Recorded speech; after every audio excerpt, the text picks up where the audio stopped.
Comment cela dit, moi la question que je me pose en tant que maire, et Richard se l'est posée bien avant moi j'imagine, c'est en gros comment on inscrit des petits territoires à l'échelle française, européenne ou même mondiale dans les grandes transitions de notre temps, énergétique, climatique, technologique et en l'occurrence des mobilités.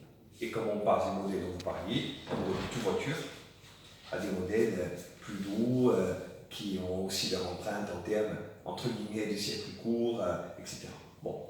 Donc, comment on inscrit les notions de durabilité, de développement soutenable, entre guillemets, pour prendre le terme anglo-saxon, dans les mœurs qui sont les nôtres depuis un demi-siècle, et qui n'ont jamais cessé de se dégrader, pour être clair. Bon.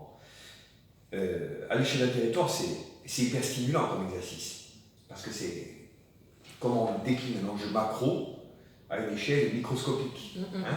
Si on prend encore une fois des très très grands enjeux. Bon. Puis ici, c'est pas Paris, c'est pas Lyon, c'est pas Barcelone, c'est pas Berlin, c'est Porto Vecchio, c'est Bonifacio, avec leur typicité. Et c'est pas parce qu'on est petit territoire qu'on va s'affranchir de ces réalités en disant ça concerne que les métropoles et les très grands ensembles urbains. C'est vrai et pas vrai. Bon. Donc comment on fait? Moi je réponds à la question.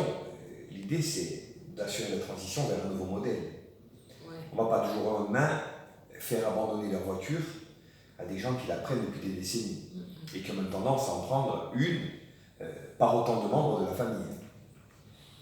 En revanche, on l'a pas dit, mais en liaison avec la collectivité, mis en œuvre, et Jean-Charles a beaucoup insisté, à raison, à l'époque, la navette avec l'Université de Corse, vers Corté.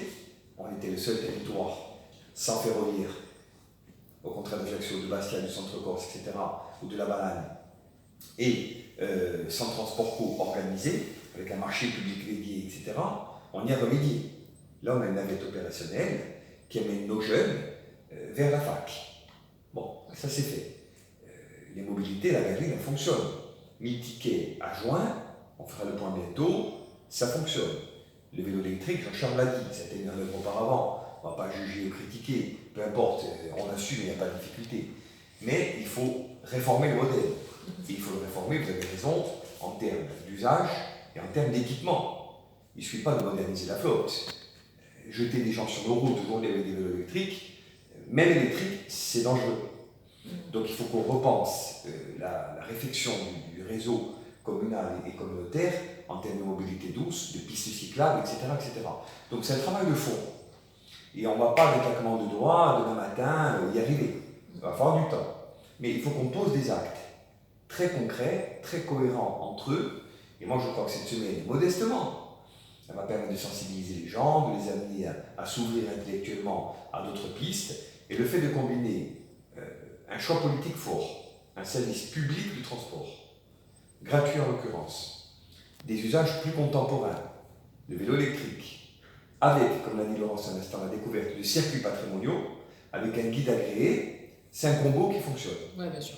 Voilà, donc on va le faire vivre, on va en tirer des leçons, on va en tirer des retours d'expérience, et ensuite on va voir. Mais ça permet de poser des choses qui, je le redis, dans le temps trouveront un sens. Mais l'objectif, il est assumé, c'est inscrire le territoire dans la transition des mobilités. Ça prendra du temps, mais c'est un objectif politique.